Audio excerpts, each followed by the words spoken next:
Estefania. First, her bio. Estefania Martinez-Limo is an epidemiologist at a local health department in Washington. Sorry, I did something up there. Where she has dedicated her career to improving public health outcomes for diverse communities. Born in Peru, Estefania immigrated to the United States as a child and grew up in the vibrant city of Chicago. This multicultural upbringing has profoundly shaped her professional focus and personal passions. With a robust background in infectious diseases, Estefania combines her scientific expertise with a deep commitment to the well-being of immigrant and Hispanic populations. Her research and public health initiatives often intersect these areas, emphasizing culturally relevant health communication and community engagement. An advocate for the power of storytelling, Estefania utilizes her fluency in Spanish and English to connect with and empower bilingual communities.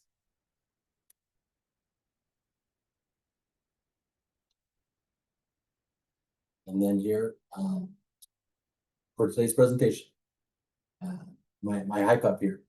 Bring an open mind and have a pencil and paper ready. This interactive workshop will explore decolonization, what it is, how it shows up in knowledge, systems, and communities, and how we can begin to shift perspectives in our work and daily lives. You will also be provided with key terminology and resources to help you navigate the complexity of decolonizing identity. Be prepared for deep conversations, challenging questions, and moments of reflection. This is a space for curiosity, dialogue, and learning together. Fair warning, the discussions this workshop sparks are countless and may continue long after the session ends. And so with that, I am very proud to introduce you or to kick it over to Estefania, and I will quit sharing. Thank you, Steve. Well, my presentation, it's already in. I want to say thank you, everybody, for coming in. And before we begin, I want you to invite you to take a breath with me. So just a deep breath in and out as we arrive to this space.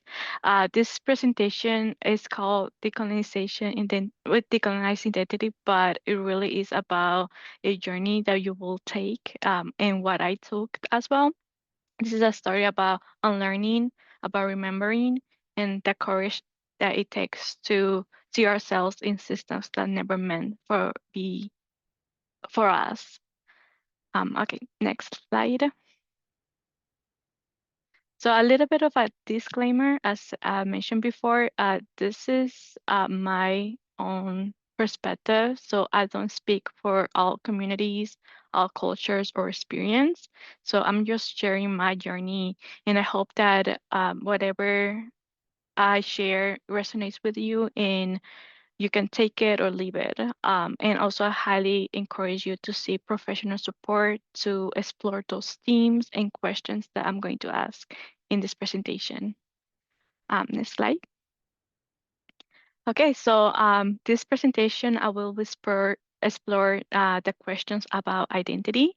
I will start with my question and then discuss some definitions and then how it's related to decolonization, and then I will share my answer at the end, and then how you can reflect your own journey.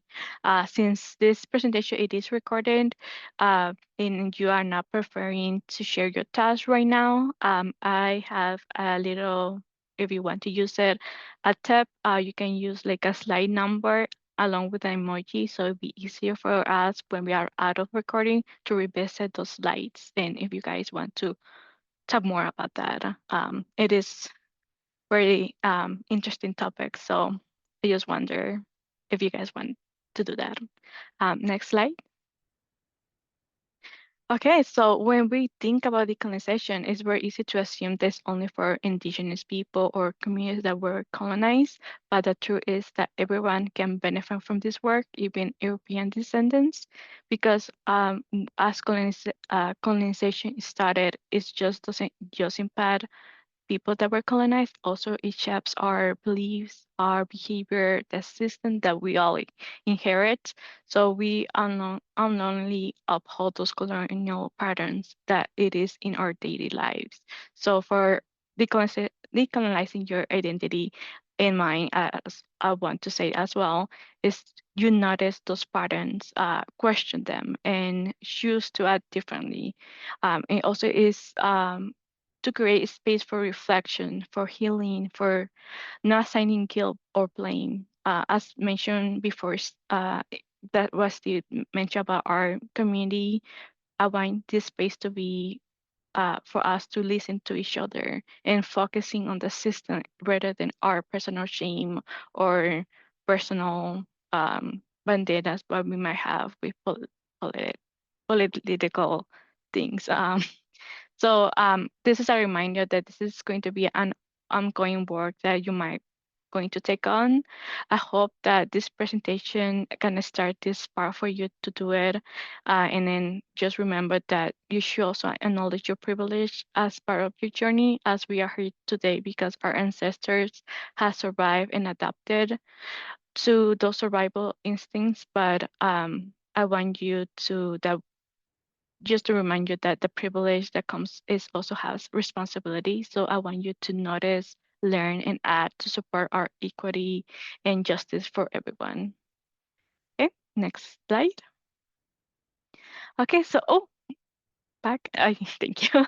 So in the chat, if you guys want to write one word when you hear decolonize, what does it comes to mind? And I will check on the slide if anybody wants to share.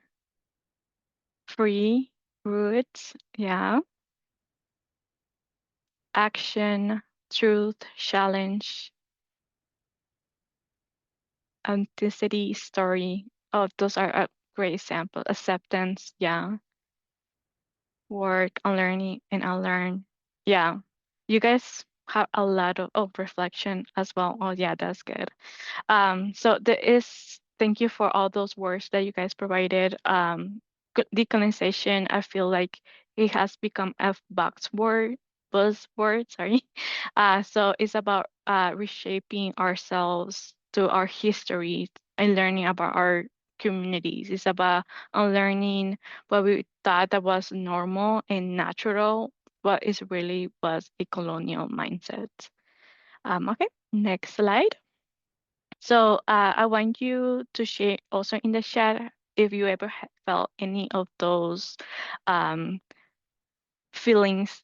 First one is like phrase when authority enters the room. Second is guilt when you rest or say yes when you mean no. Second guess your intuition. Apologize for existing. Expect to be punished for telling the truth. Crave external validation or feel worthy, or also could be the imposter syndrome, feel like you are too much or overfunction, over hyper independent. If you ever felt any of those, and I think I have like multiple of those as well. Um, yeah, all of them. Yeah, most. Yeah, I think almost most of me as well. I felt all of them in some part of my life. Um, can you click on next? Okay. So all this that we think is our flaws, our internal flaws, are actually our survival strategies.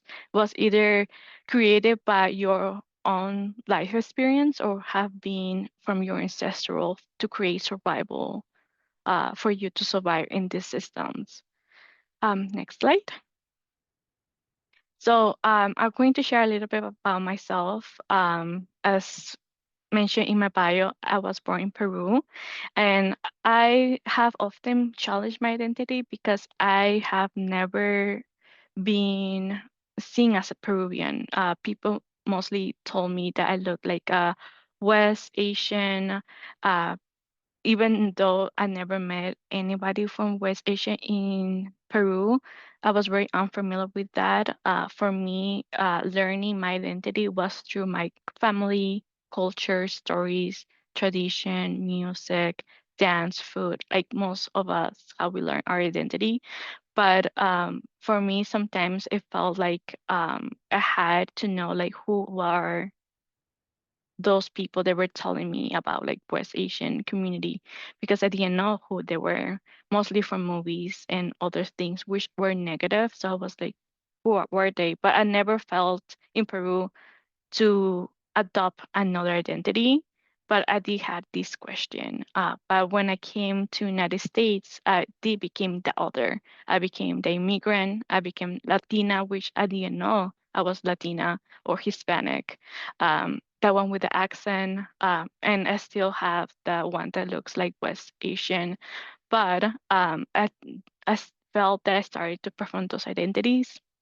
That I need to perform those to feel like I belong in school, in professional spaces. I had to shrink myself, and I started to feel, as many of us feel, no soy de aquí o de allá.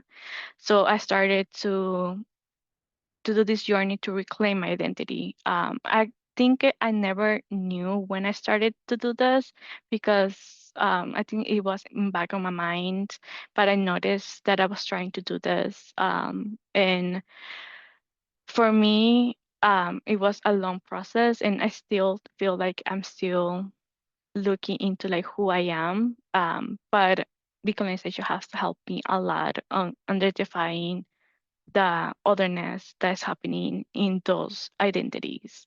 So I invite you to think about your own story. What moment you realize that you have to adapt or to hide a part of yourself to be belong or to feel welcome, and what did it cost you? And what might it look like to reclaim it? You don't have to share it out, just for you to think about it. Can we have the next slide?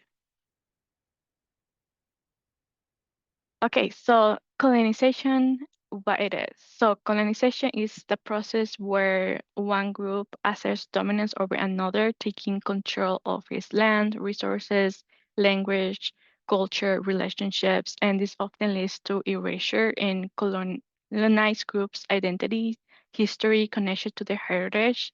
And decolonization is the process of dismantling those imposed systems and beliefs, so it requires us to critically assess the way in which colonial identities have infiltrated our understanding of ourselves, our communities.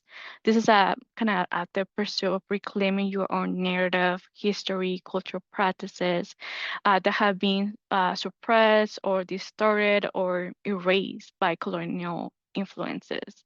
So as we go forward, I want you to keep this in mind. Colonization does shapes our identity, but also it shapes our institutions, our systems, and decolonization is very complex, as I will show you. But in core, decolonization is about returning to the balance. It's about recognizing how power, privilege, history shapes our worldview, and constantly choosing to recenter our humanity, our truth, and interconnectedness. And I want you to share that this is not about building shame or guilt. It's about being aware and being accountable of those actions that you might take in the future. So for us, might mean healing from erasure, reclaiming our languages, our names, our roots. Others might look like inherent privilege, recognizing they had it and how to use it to dismantle harm rather than upholding it. So for all of us, whatever our background might be, is learning to sit with that discomfort. And because discomfort mm, resonates and creates growth. So with this presentation, I'll invite you to stay curious and notice if anything feels uncomfortable and question about that. Next slide. So this is my own benefits of colonization, decolonizing my identity and slash mine, because I feel like this goes both ways. First one was healing internal oppression. Many of us always the message was like you're not good enough or your culture is inferior. And also this kind of let me understand more about people who go against their own community and beliefs or their own benefits as well. which I noticed more in this year than other years. Also, I feel like this kind of recognize and kind of release those beliefs and can be a little bit more liberating, which goes into like self-esteem and self-efficacy. When you understand your worth and embrace your heritage, your roots, you feel more confidence about taking choices, aligning in your own values. So I feel like when you do this, you feel more connected into your own self. Also increases your cultural awareness and understanding. I would say that you kind of notice like your own cultural context, but also appreciate other experiences. Also strengthens community solidarity. So decolonization is not just your individual work, it's also relationship. As you grow, you support others to create safer, more inclusive spaces, and also improves your critical thinking. This has helped me with asking the what were the right questions, not go into assumptions, and recognize systemic influences that I could clearly see more of the world instead of just not questioning a lot, which also led me into see the world what it is. Um, I think this is like the most important for me. I began to notice the structures, the history, how it shaped our world. Might not we might not have all the answers right now or solutions, but being aware of those and having those conversations, I feel like is very important. I always talk about my journey as you will see your demons and see your angels as demons. Um, I'm a Catholic person, so this makes sense to me. For anybody else, I want you to take a moment and think about what of this resonates with you, and you also don't have to share with you with the chat or anything else, only for yourself. And also in the right, you can see a picture of what a unit could look like. You don't have to follow that one, but it could look like something like that. Next slide. Who here feels overwhelmed with this diagram? Because I did when I saw it. It can be raise your hands or by reactions. Yeah, it looks a lot. Yeah, it looks a lot. Have you noticed anything in this diagram that you see like this is interesting? A Action. This diagram was created by Dr. Rupa Maraya. Her work is about colonization in medicine and healthcare, but I did make some edits for our own presentation, like machismo, modern and ancestor slavery, economic inequality, and cultural erasure. And all comes into trauma, which we will talk later on this. Can you play next? Next, yeah, thank you. Uh, so for our diagram, I want you to think about how government plays into this, healthcare plays into this, immigration plays into this. Next, education and how and you play into this diagram. It is very, I would say, like very broad because those terms in themselves has other little more terms in themselves that have more. So it's very challenging just to tackle colonization and not be able to see the whole picture. So hopefully this gives you an idea of how it looks like, but I feel like it's not enough itself even as I put more information. Next, which that's why I wanted to talk about intersectionality. If anybody else know about this, intersectionality is a framework to help us understand how different parts of our identity interacts and creates unique experiences on privilege and oppression. This term was coined by Kimberly Crenshaw. So yeah, I'm sorry if I'm not pronouncing correctly her last name. She is an American rights advocate, and she is a scholar in critical race theory. So this concept emphasizes that our identities are not a standalone, rather that they are interconnected and influence in how we navigate the world. So, for example, being a Latina woman brings some challenges that are different from being a Latino man compared to like white women. So it's not just about race or gender or class, it's individually, it's about how all those things combine and shapes our live experiences. So I want you to take a moment to think about how those various aspects of your identity intersects or shapes your own experience at work, in your community, with your family. Um, I feel like is essentially understanding intersectionality because decolonization allows us to see that systemic oppression is a nuance, is a multi-layer, rather than isolated events, as you saw in the diagram. It kind of recognizes that these layers are enhanced to our ability to address that and disseminate that understanding of the structures contributing to inequality. Um, next, next slide. And then as a public health professional, I do see my role in social determinants of health. I feel like intersectionality in determinants of health does play hand by hand. So for the ones that do not know about social determinants of health, this is a term that describes a condition which people are born, grow, live, and age. They shape our health outcomes, quality of life, and something that we do not immediately see. So can you click on the next slide? So this is the example that I'm going to use unsafe environments. So can you click on the next one?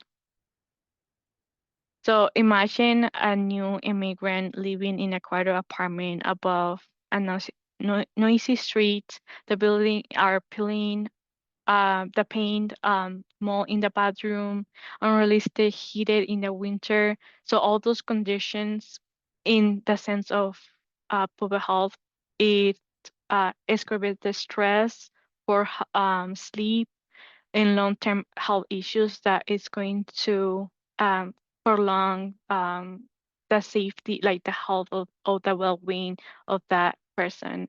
So not concerning, now think about like the person might face other barriers like immigration status, low wages, or language challenges. So social determinants of health and kind of shows you that also the interconnectedness of identity, privilege, and system inequalities kind of uh, profounds into like the concept of intersectionality, as this highlights various identities and social conditions affects the person well-being. And I feel like those plays two into together as you go into your own experience. I hope that that will help you. And later on, I will put all together so you better understand how all plays together. Next slide. So I will be using the iceberg theory to connect psychology and biases. Um, the iceberg theory is mostly like what you see is not fully what you're going to see the whole picture. So next, um, thank you. So I'm going to talk about Freud's human psyche. So I'm going to do ID, ego, and next super ego. So I think a lot of you have heard about this. So a little refresher is that ID, it represents our primary part of our personality driven by our desire for immediate gratification. And our ego is kind of the mediator between ID and our external role. it kind of evaluates our realities of our environments, or how it helps us navigate through complex situations, and kind of balance those desires with practical considerations. So, and then our superego kind of goes into our moral consciousness, or how we develop our societal intersections, and kind of goes into like our societal norms, ethical values, our expectations that we internalize, and is very ingrained in our culture or in our society. It's kind of part of our psyche that we often lead to feeling of guilt, shame, and is being internalized. Um, Next slide. And now I'm going to talk about biases. So questions biases compresses that we see our prejudice and stereotypes, as we are ultimately aware of those, and we see it manifest through our thoughts, language, behavior, and then unconscious biases is operates underneath of the awareness. This is more subtle, and is often shaped by our societal influences, cultural narratives that we are not consciously recognize. Those biases are affects our perceptions and interactions that might lead to judgment and assumptions. So that's why I wanted to talk to those things, because mostly what you're going to do is go into the unconscious bias and superego, and to get to them is very hard, because you only will see what you see on top, like the iceberg. You will not, it's very hard to go very deep, and you have to ask yourself a lot of questions, and a lot of back and forth you have to do to be able to see the whole picture, if you can. I will say like that is the goal, but not often we will be able to see it, because it has limitations. Next slide. So let's put everything together. So um, I'm going to combine all these examples that I was talking about and talk about a story about Maria. So we heard about her life situation. So it is challenging and unsafe living environment. So we know about those factors that will contribute, making her life a little bit challenging. So in the social determinants of health, we see how the mold, the noise, and then the unsafe housing goes into her health, her stress, her poor health, and then other things like low wages, her immigration status has also limit her choices on where she can go. And then in our intersectionality perspective, we see her, she is a Latina immigrant worker will that will face a lot of barriers. And then if we see in the capitalism and decolonization, in the capitalism view, we see the landlord will profit over safety. So think about they want to maintain money. Border housing markets often treat shelter as a commodity rather than basic rights of people, and Maria will have few options.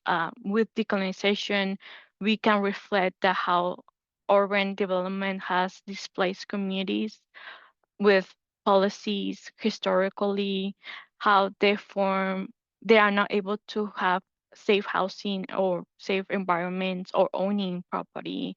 Think about our policy right now with immigration.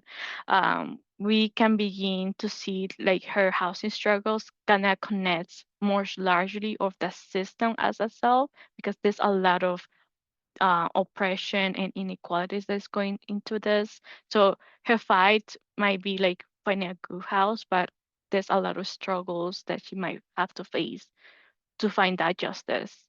And then if we go into her psychology lens, her ID will want comfort. So right now she wants quiet. She wants fresh air. He wants safety.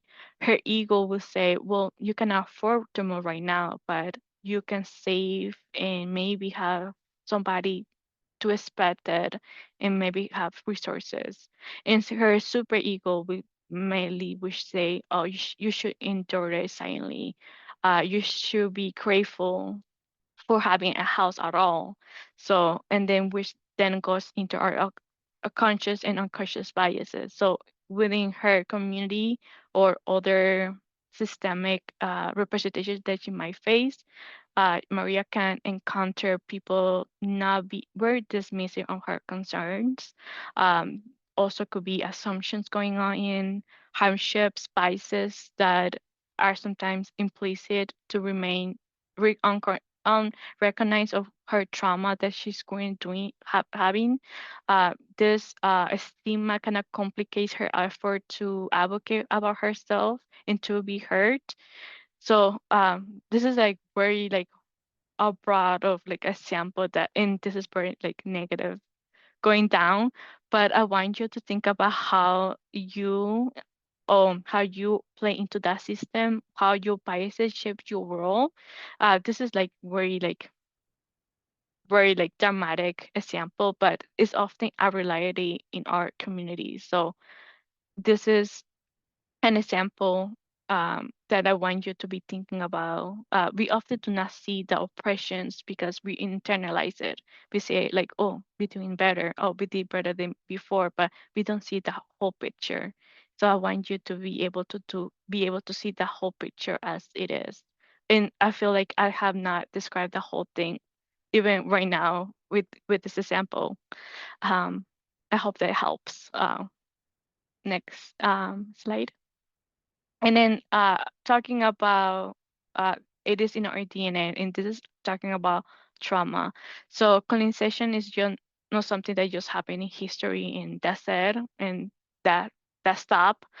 It lives in our bodies, in our families, in our communities, in our institutions, our systems. So we carry that effect of trauma across generation, and this has been scientifically proven in in my world, we call it epigenetics.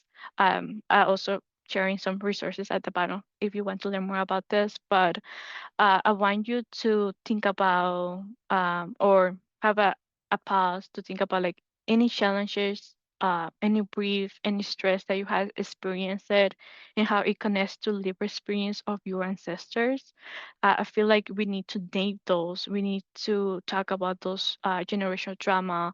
We need to honor them and then to step forward on healing. So I invite you to think about those patterns of fear, stress that you may carry right now, and connected to what you can do it, you can do right now, or how to could be able to navigate and set it free and heal. And you don't have to share it, just for you to notice it. And next slide. So this was one of my questions when I was thinking about decolonizing my identity. I was thinking, am I indigenous? So many of us, I feel like as a mestizos or mixed race individuals, we often feel like, are we indigenous? And for me, my answer came into yes and no. This is my personal perspective. So for people that are connected to indigenous roots, not pay much in mind into this. So what I understood is that I learned that I need to mourn my loss. Uh, when I wanted to reconnect to my ancestral culture, it was very painful because a lot of my knowledge, my family knowledge had, it was erased. So even if I want to, I cannot go back to who were my my indigenous ancestors because I don't know much about them. Even now, I'm trying my best to find out like where they came from or who they are, what languages they spoke, but currently I cannot do that. So for me, it's mourning that loss. It is very painful to not be able to connect it, but I feel like I did have a community to embrace it. No, it's not technically my ancestors, but I felt that I reflected with my family traditions and stories and kind of embrace connecting with other communities that were as also assimilated as well as my family. So think about also for yourself, like think about what are your family traditions or stories that resonates with you, which parts you feel that is missing or unaccessible, or which parts do you feel like you can nurture today.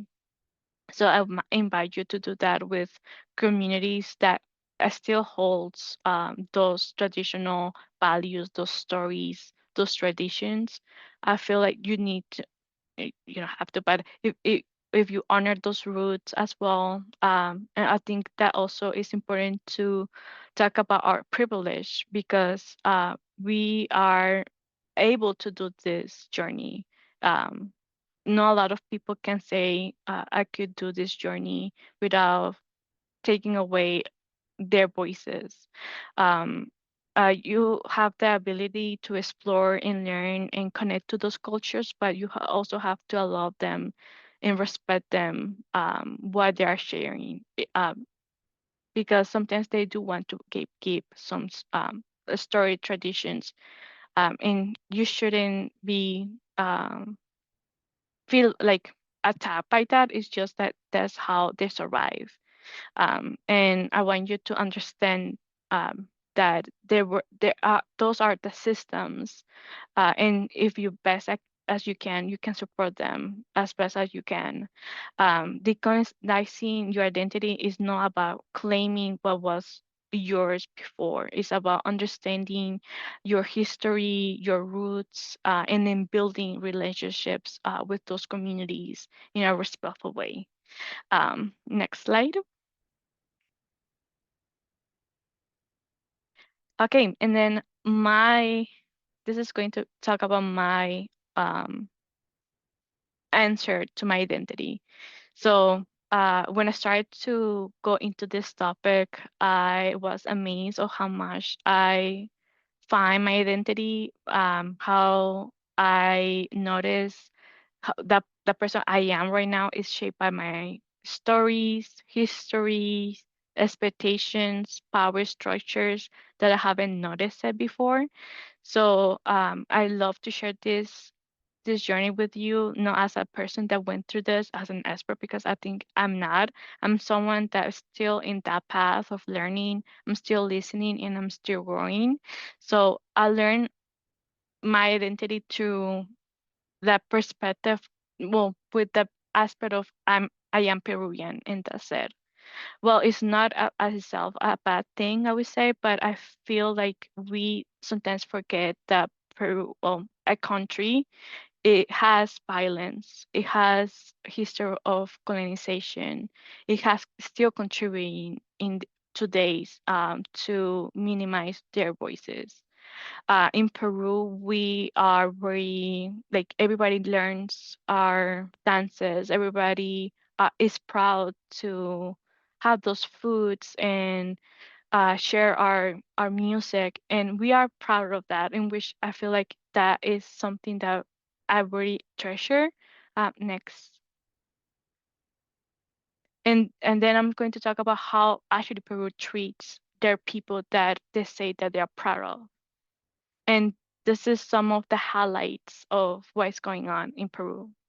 How they are not protecting their indigenous communities. They are not protecting the Afro-Peruvians and the history of the silencing of those populations currently still happening. So for me, the journey of decolonization, my my identity began with like asking myself, as an immigrant, Latina, and Afro Indigenous ancestors that I had to ask who am who my standards are, who am I measuring to, whose approval I'm still chasing, is any part of my cultural language or story has been pushed aside to fit in. Um, what was my assimilation journey in United States, and how it also how I lose things or how lost things, how my ancestor lost things as well, and knowledge and all those things. So my journey, I started to also question about the concept of mestizaje or mixed race.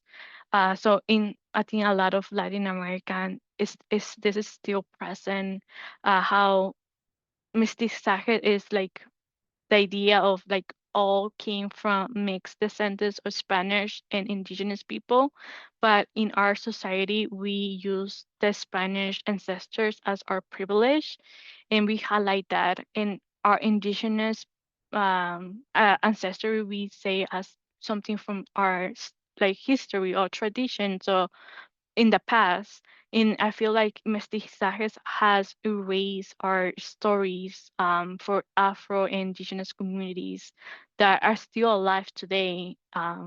So as a Latina who I have a lot of privilege in my home country and also in the United States. I do realize that the government has historically exploited my identity of mixed race person or mestizajes to erase their voices, to imply that indigenous are in from the past, or to romanticize it as to prove that our Latinx identity is magical or I don't know, like yeah, kind of like a magical thing.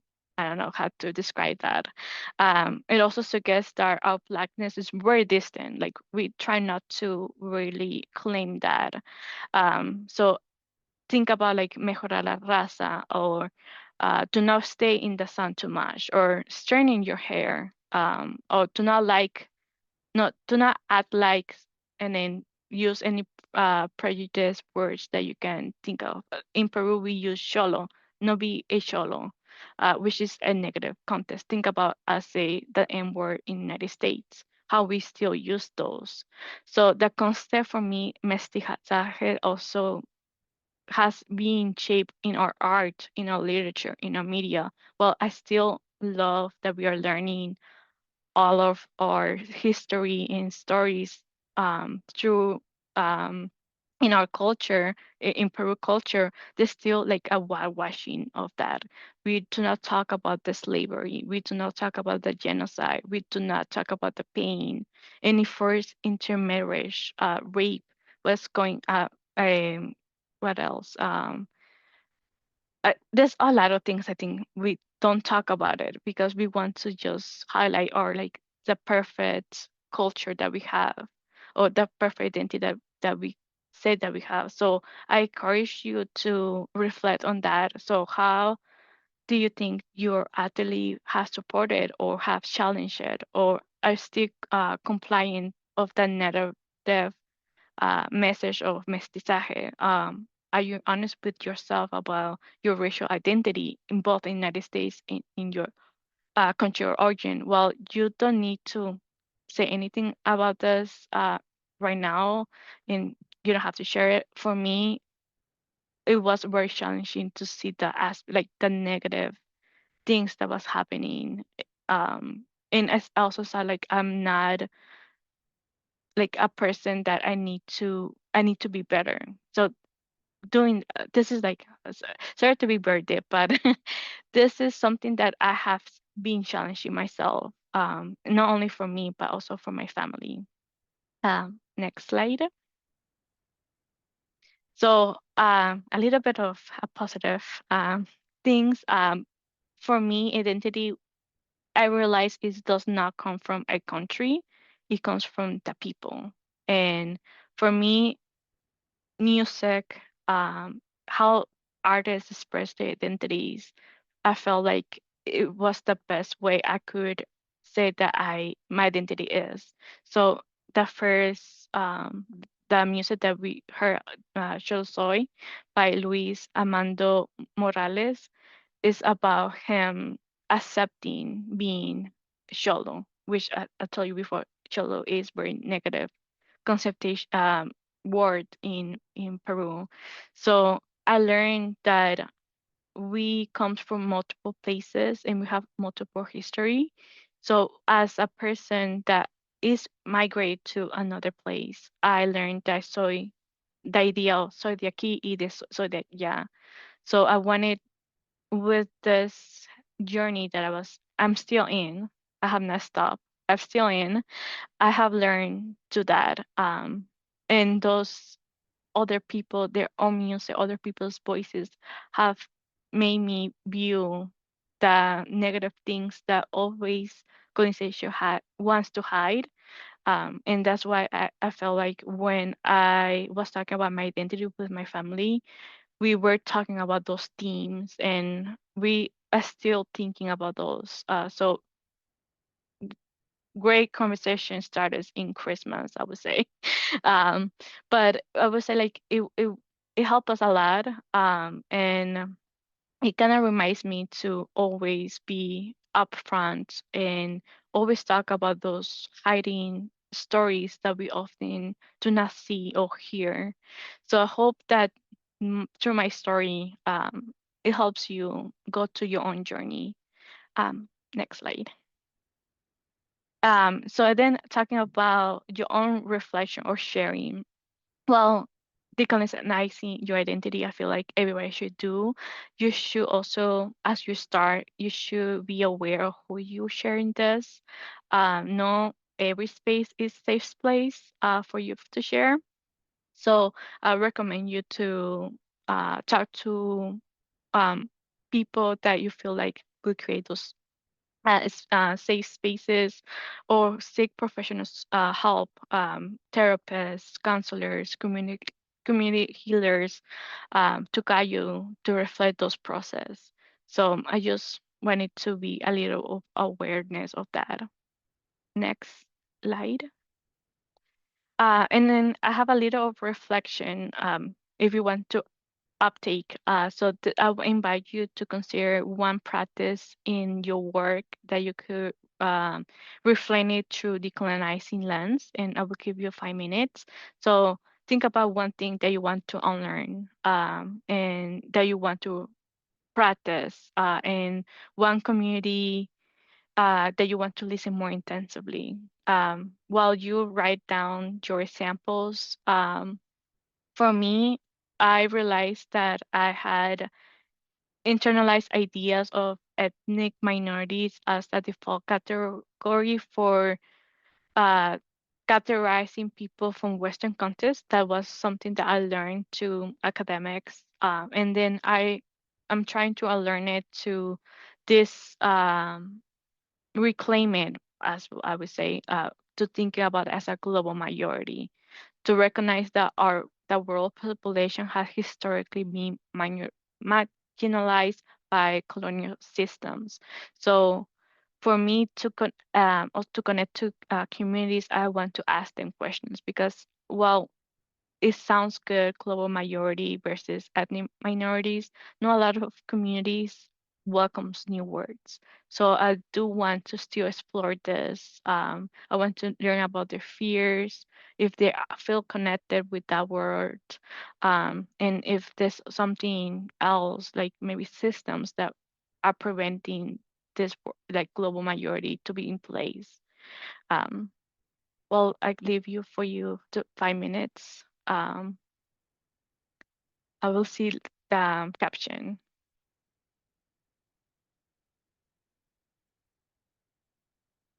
Yeah, Herminia. Yeah, do not pressure yourself to share your story. And if you, we can move on if you nobody wants to share, and that's okay. We can move to the next slide. And then this is some of tips that if you want to use it, this is something that I use. Journaling, very helpful. If you also are a creative person, scrapbooking also helps a lot. And obviously reading. I feel like this as you go decolonizing your identity, I feel it's not one time project, it's like ongoing and it's going to take a while. So it's up to you how you want to start it. If you want all three, I recommend all three because it's very fun. Or if you want to start with one, I will highlight doing first reading, because that will challenge your viewing, and then journaling to write down your perspective, and then if you want to do creative things. Um, Next slide. And then obviously books, as I mentioned, is great part of your journey. This is some of my personal favorites that have shaped my thinking. I recommend them a lot. First one is history. I feel like we need to learn about that. Also psychology, because we need to, as we learn things that are uncomfortable, we also need to not harm ourselves by those internal shames that is going to come out, or confidence that's going to come up. And then memoirs, because first time, like first stories are very impactful.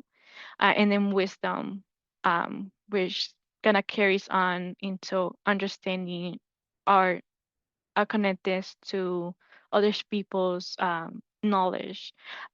Obviously books are very great a start, but I also recommend you to talk to family.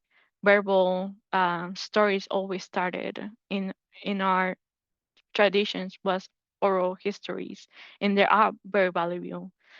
So do not also think about like um, writing books or anything. Reading also verbal ones are very impactful as well. Next one. And then I just wanted to talk about a little bit about misinformation, because well, we live in a world of a lot of information that's going on. So just I want you to remember that colonial narratives often are shaped to be considered as uh, factual or the truth. But I want you to challenge those perspectives, even the terms that I was using, social terms of health, intersectionality, Freud's psychology, um, human psychology, all and conscious bias, all comes from colonial perspective. So even those words are very challenging into not view everything as colonial, if that makes sense. So I want you to think about this is some tips that I will leave it to you to when you hear something or somebody gives you information or you read something, to ask yourself about what information are you encountering. So check your obviously the resources, trace the roots, watch for the framing, uh, also think about evidence versus opinion, language clues, and then power dynamics that's happening. So think about, I always like to for you to like have this perspective, like think about when you realize something you learned growing up wasn't the fully the truth, and what helped you to see that gap. I hope that these tips helps you to see like the misinformation, but it is very challenging to see it, and I hope that that helps. Next slide. And then this is some resources that could help you with your journey. I encourage you to explore some of them, and also encourage you to see past lunch and learns. um, those two are my favorite ones, so that talks about identity in your story. Next slide. And thank you for coming in and be able to have this open mind and talk about this very uncomfortable conversation about decolonization. So I just want to say that this is going to be, and I want to not highlight this enough, that decolonizing your identity or mind is a lifelong process. Be patient, be gentle for yourself, and hold yourself accountable. And healing is not linear, but it helps you to take a step for the future generation to do not go into all the trauma that is colonization. So I hope this helps you um, a little bit in your journey, and we can stop the share if anyone wants to share their own comments or thoughts outside from recording.